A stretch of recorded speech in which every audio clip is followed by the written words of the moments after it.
First contact under fire. High Admiral Xenovax watched through the command center's massive viewport as another defense platform disintegrated into crystalline shards. The Centauri defense network, once considered impregnable, was falling piece by piece to the relentless assault of the Void Collective. Their obsidian ships moved with perfect precision, each vessel part of an intricate dance of destruction that had already claimed 3 star systems in the past month. High Admiral, Sectors 7 through 12 have gone dark, reported Sub-Commander Lyra, her luminescent skin pulsing with anxiety.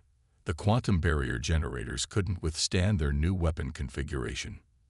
Xena's facial ridges darkened, a sign of deep concern among her species. The Galactic Alliance had spent centuries building their defensive networks, incorporating the most advanced technologies from 100 species. Yet the Void Collective, with their hybrid organic mechanical ships and adaptive AI systems, treated these defenses like cobwebs to be swept aside. Status of the civilian evacuation. Xena demanded, her 4 eyes fixed on the tactical display, showing thousands of civilian ships trying to escape through the remaining safe corridors.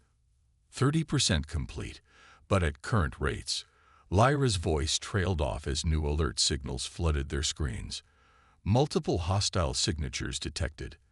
They're targeting the evacuation routes. Xena felt her heart sink.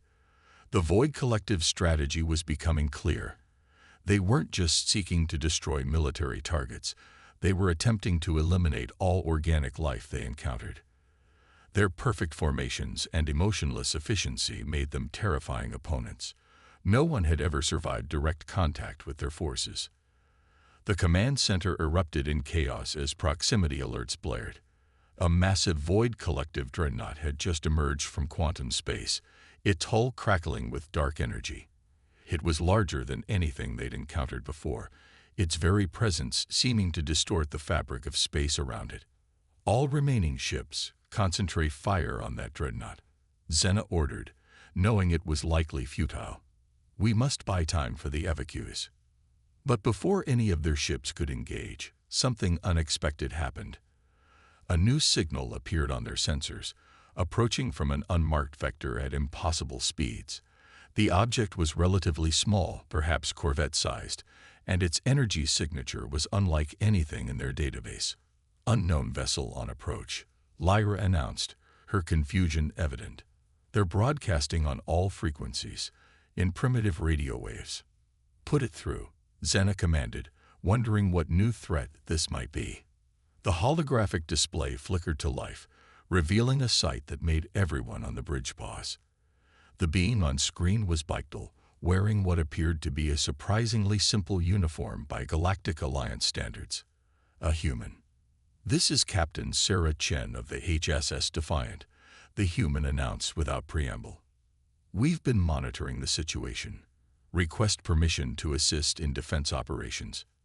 Xena had heard of humans, a species that had achieved FTL travel barely 50 years ago. They were considered primitive by most standards, still using chemical propulsion for some of their ships and relying heavily on biological pilots instead of AI navigation. The Galactic Alliance had dismissed their application for membership twice, citing their technological inadequacy. "Captain Chen, this is not your fight," Xena replied, even as another defense platform exploded behind her. "The Void Collective represents a threat beyond your technological capability to engage." A slight smile crossed the human's face. "With respect, High Admiral, sometimes the oldest solutions work best against new problems. The Defiant may not be the most advanced ship in space, but we got a few tricks that might surprise them.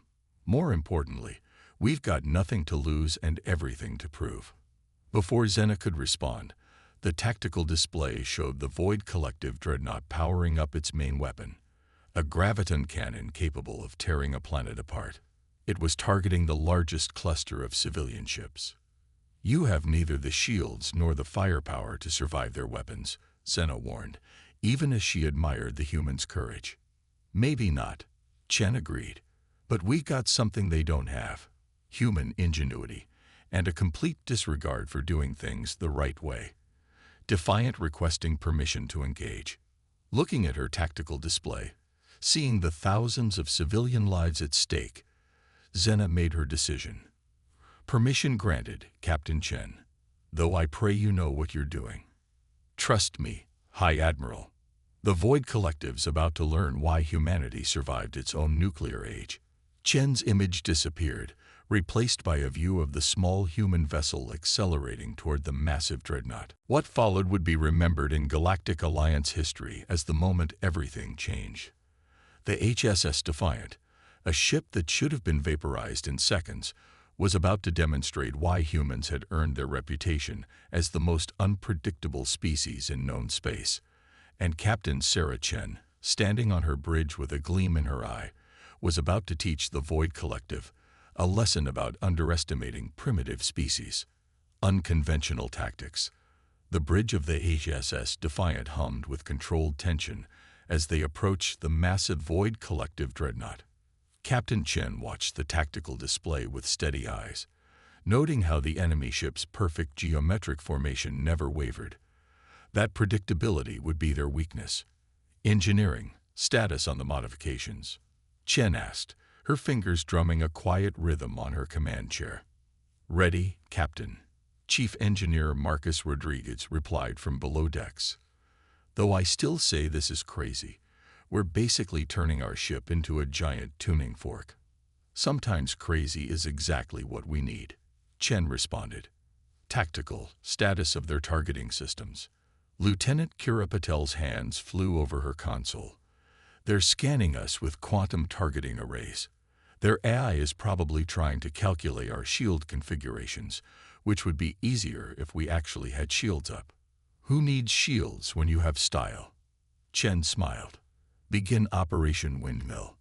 The HSS Defiant's hull began to rotate along its longitudinal axis, but not in the smooth motion typical of spacecraft.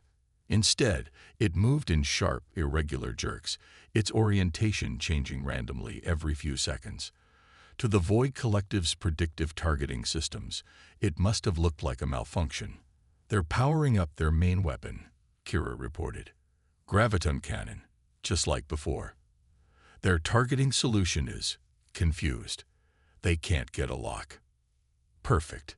Chen leaned forward. Now for the fun part. Marcus, initiate resonance sequence. The Defiant's experimental hull began to vibrate at specific frequencies, creating overlapping waves that rippled through space. It was an adaptation of an old Earth technology, sonic disruption, modified to work in the vacuum of space through gravitational waves.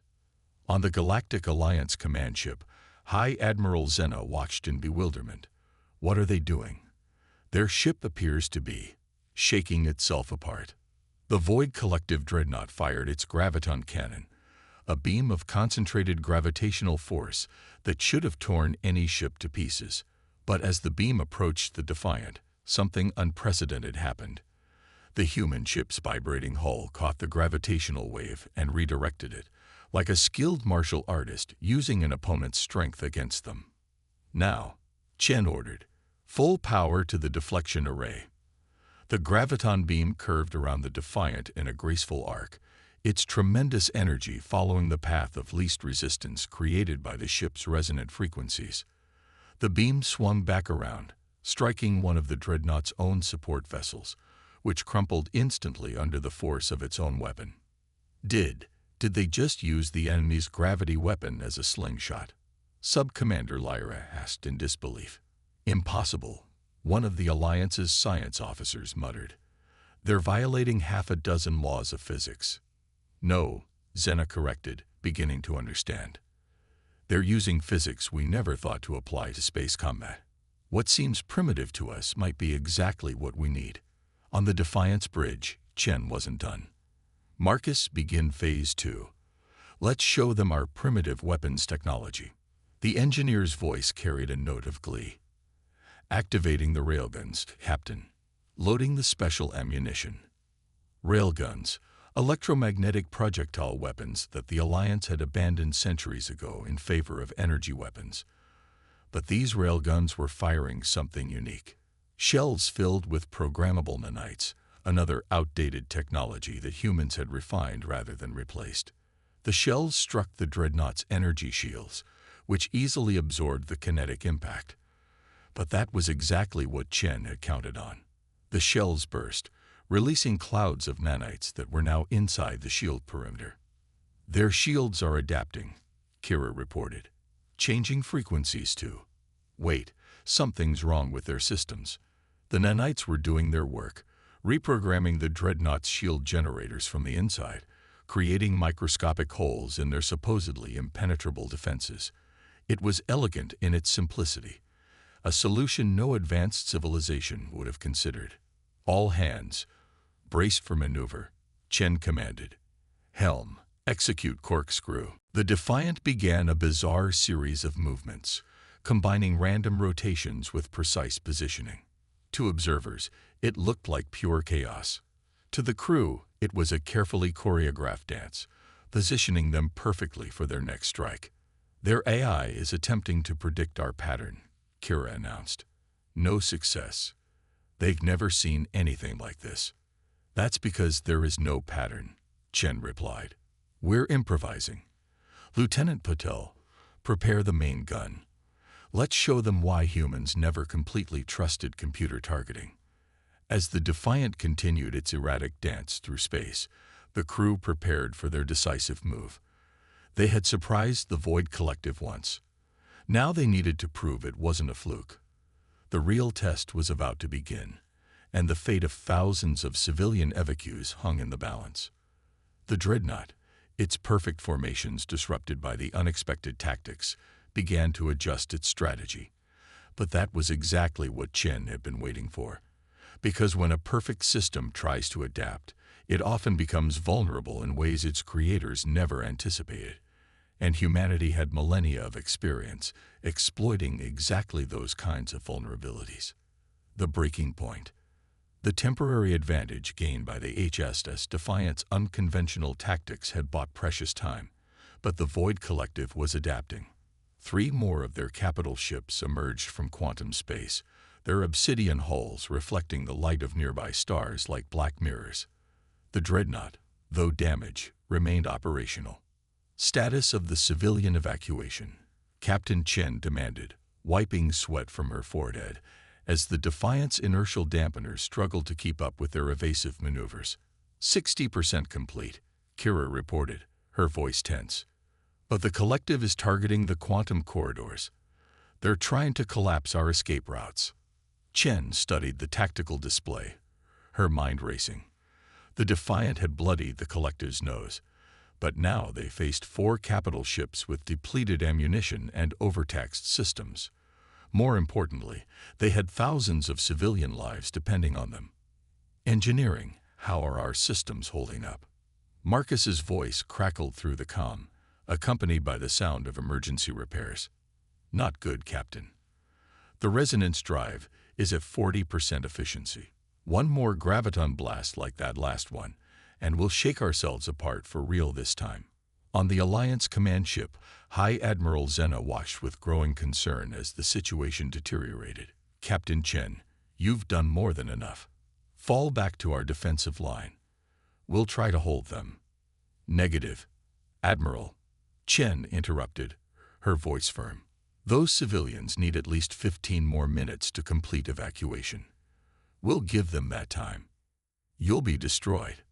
Maybe." Chen's lips curved in a slight smile. "But we're not done yet. Humanity has a long history of finding ways to win when defeat seems certain." She turned to her crew. "All hands, this is the captain. What we're about to do goes against every safety protocol in the book. It's probably suicide.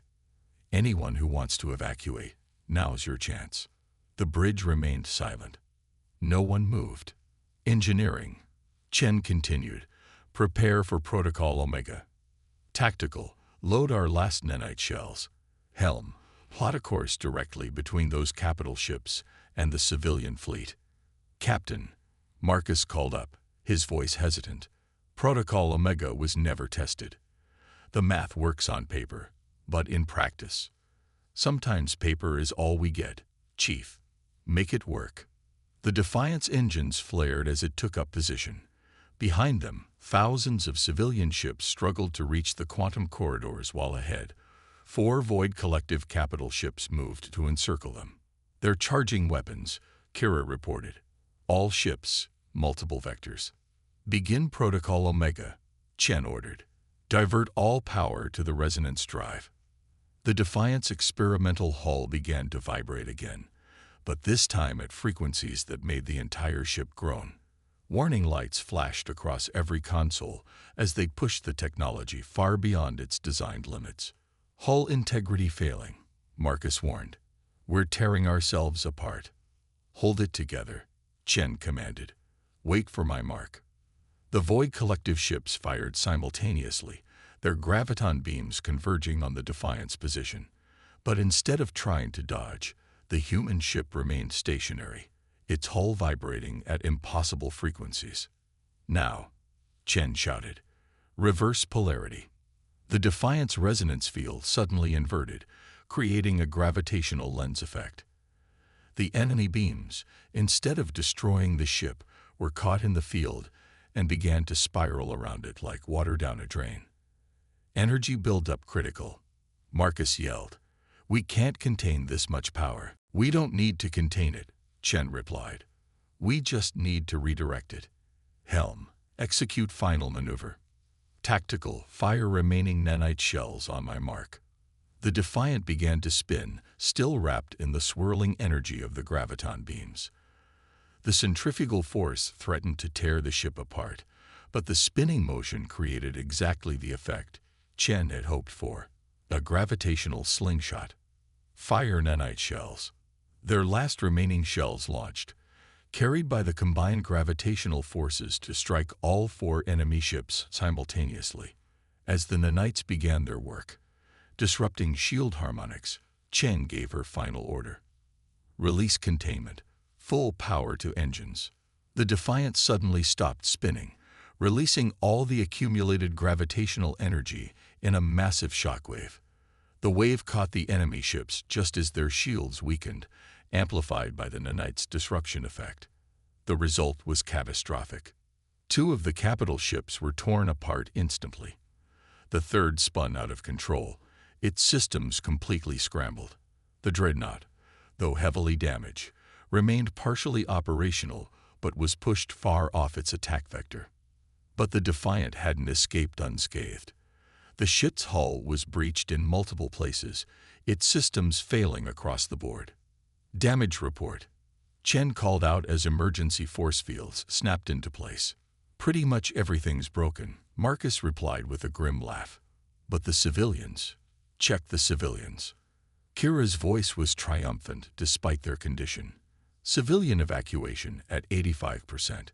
The remaining ships will clear the corridor before the collective can regroup." Chen allowed herself a moment of satisfaction before turning to more immediate concerns. "Begin emergency repairs." "We're not done yet." On the Alliance command ship, the bridge crew watched in stunned silence. They had just witnessed something unprecedented: a primitive human vessel using the Void Collective's own advanced weapons against them, saving thousands of lives through sheer audacity and innovation. "Impossible," Lyra whispered.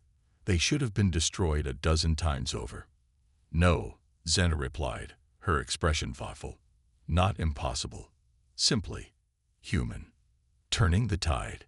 In the weeks following the Battle of Centauri Defense Line, the Galactic Alliance's military command was transformed into an impromptu classroom. Captain Chen and her crew, despite still managing emergency repairs on the Defiant, found themselves teaching Alliance officers principles of combat that had been dismissed as obsolete centuries ago. "The key isn't the technology," Chen explained to a room full of Alliance captains, her uniforms still bearing scorch marks from their last encounter. "It's how you think about using it." She gestured to a holographic display showing the Defiant's resonance drive system. "Your quantum shields are more advanced than anything we have, but they're predictable. The Collective's AI can calculate exactly how they'll respond." High Admiral Xena stood at the back of the room, watching as centuries of military doctrine were cheerfully dismantled by a species that still used combustion engines in some of their vehicles. The strange part was that it was working. Formation Delta 7 approaching target. A voice announced over the training complex's speakers. On the main screen, a squadron of Alliance ships practiced their new tactics against combat drones programmed to mimic Void collective behavior. Instead of maintaining their usual precise formations, the ships moved erratically, each following patterns that looked chaotic but were carefully coordinated. When the drones fired, the Alliance ships scattered in ways that defied predictive targeting, their shields flickering in randomized sequences. Better, Chen nodded, watching the exercise. But you're still thinking too linearly. Remember, if you can predict what you're going to do next, so can they. This goes against everything we've learned about space combat, one of the Alliance captains protested. Our targeting computers can't calculate firing solutions when we move like this. Exactly. Chen's eyes lit up. That's why we're teaching your crews to shoot manually. Sometimes the human brain, with all its imperfections, is better than the most advanced targeting system. In the shipyards above, Alliance engineers worked alongside the Defiance crew, incorporating human innovations into their own designs. Marcus Rodriguez supervised as they modified shield generators to create randomized frequency patterns and installed what he called controlled chaos modules in their engine systems. You're saying humans deliberately build imperfections into their technology? An Alliance engineer asked, watching as Marcus installed a seemingly primitive mechanical backup system into one of their most advanced ships. Not imperfections, Marcus corrected, wiping grease from his hands. Flexibility.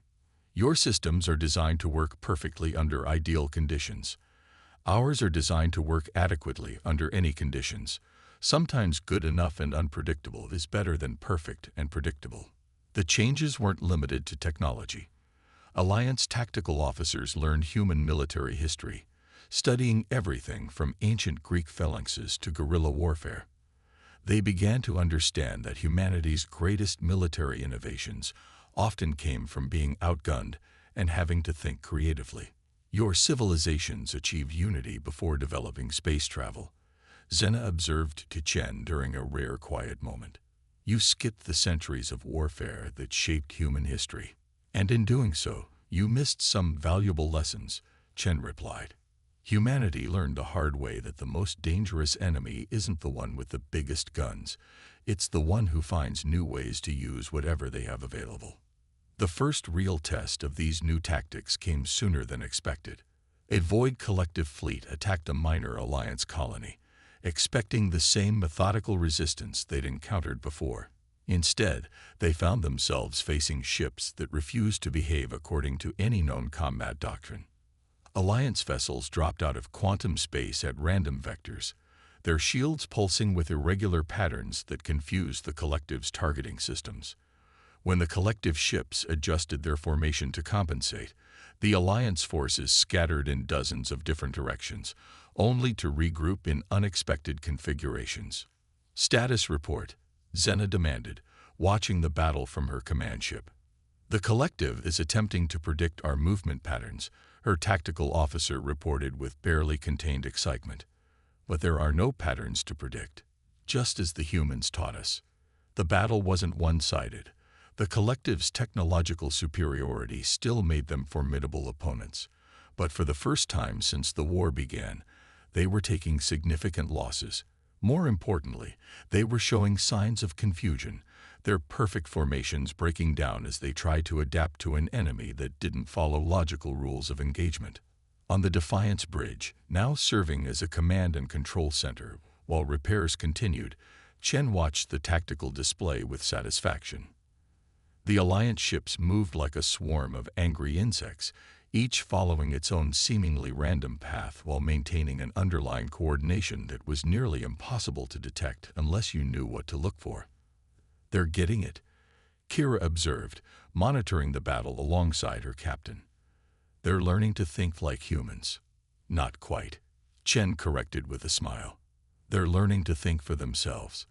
That's what humanity really brings to the table. Not better technology or tactics, but the understanding that the best solution isn't always the most obvious one. As the battle concluded with the first major Alliance victory of the war, Xena found herself reflecting on how quickly things had changed. In just a few weeks, the arrival of a single human ship had transformed their entire approach to warfare. But more than that, it had reminded them of something they'd forgotten in their pursuit of technological perfection: the value of unpredictability, creativity, and the uniquely organic ability to innovate under pressure. The Void Collective had begun the war with every technological advantage, but they were about to learn that technology alone wasn't enough when faced with an enemy that refused to play by the expected rules. The tide of war was turning, not because of superior firepower or advanced shields, but because humanity had taught their allies how to embrace chaos and turn it into an advantage. Legacy of innovation. The Void Collective's response to their first major defeat was swift and devastating. They launched a massive counteroffensive, deploying new ships with adaptive AI systems designed to learn from the Alliance's human-inspired tactics. The war entered its most brutal phase yet, with battles raging across multiple sectors of space. In the Alliance's primary research facility, Captain Chen stood before a holographic display of the Collective's latest assault patterns, her expression thoughtful. Besides her, High Admiral Xena and a team of Alliance scientists watched as the simulation played out. "They're learning," Chen observed. "Not just adapting, but actually learning. Their ships are starting to show true unpredictability." "Ironic," Marcus commented from his workstation, where he was analyzing data from recent battles. "We taught the Alliance how to be unpredictable, and now the Collective is learning from them." "Maybe that's our answer," Chen said suddenly, her eyes lighting up with that familiar look that her crew had learned meant either brilliance or madness was about to follow. "We've been thinking about this the wrong way." She turned to the assembled group. "The Collective is a hybrid of organic and mechanical systems, right? Their ships are partially alive." "Correct," one of the Alliance scientists confirmed. "They integrate living tissue with quantum computing cores. It's what makes them so adaptable. And now they're learning to think like us." Chen continued, pacing as her idea took shape. "They're learning unpredictability, creativity. They're learning to be more organic." Xena's facial ridges shifted in a pattern of realization. "You're suggesting we encourage this?" "More than encourage it." Chen gestured to the tactical display. "We push it to its logical conclusion. The Collective prides itself on perfect integration of organic and mechanical systems. But what happens when the organic part starts dominating?" The next few weeks saw the Alliance implement their most audacious strategy yet. Instead of trying to destroy the Collective's ships, they focused on disrupting their AI cores, while stimulating their organic components. Modified versions of the Defiance Manites were deployed, carrying code that didn't try to shut down enemy systems, but rather encouraged them to evolve. "Think of it like a virus," Marcus explained to the Alliance engineers, "but instead of causing destruction, it promotes growth. We're helping their organic systems achieve true consciousness." The effect wasn't immediate, but it was profound. Collective ships began showing signs of individual behavior rather than swarm consciousness. Some started questioning orders. Others exhibited what could only be described as creativity. "They're waking up," Chen observed as reports came in from across the front lines. "The organic parts of their ships are achieving true sentience, independent of their programming."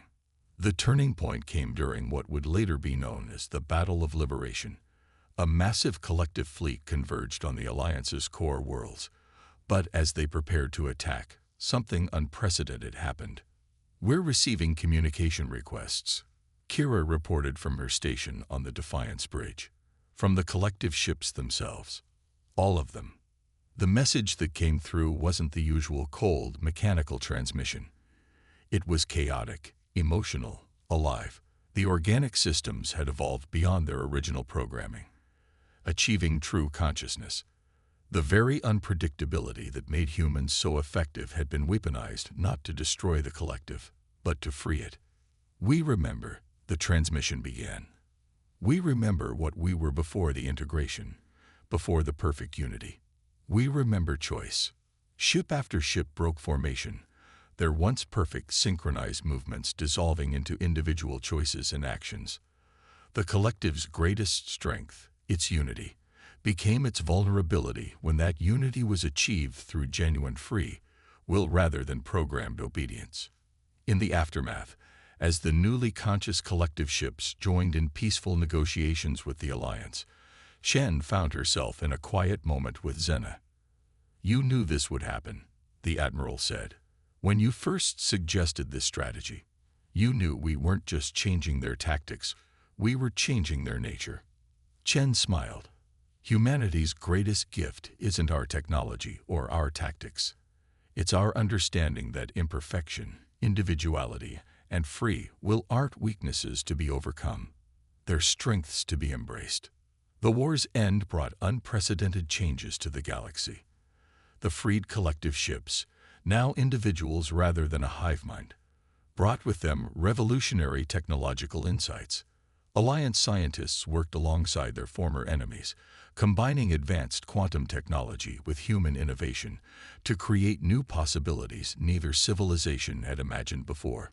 The HSS Defiant, the small human ship that had started it all, was enshrined in the Alliance's historical archives. But its true legacy wasn't the physical vessel or even its innovative technology. It was the lesson it had taught to two civilizations, that true advancement comes not from achieving perfection, but from embracing the beautiful unpredictability of life itself. Years later, when asked about humanity's role in the transformation, Chen would simply say, "We didn't win by having better weapons or stronger shields. We won by showing both sides something they'd forgotten. That the most powerful force in the universe isn't perfect order or advanced technology. It's the simple, messy, wonderful ability to choose your own path." The galaxy had changed forever, not through force of arms, but through the spread of an idea that humanity had known all along. That true strength lies not in eliminating chaos, but in learning to dance with it.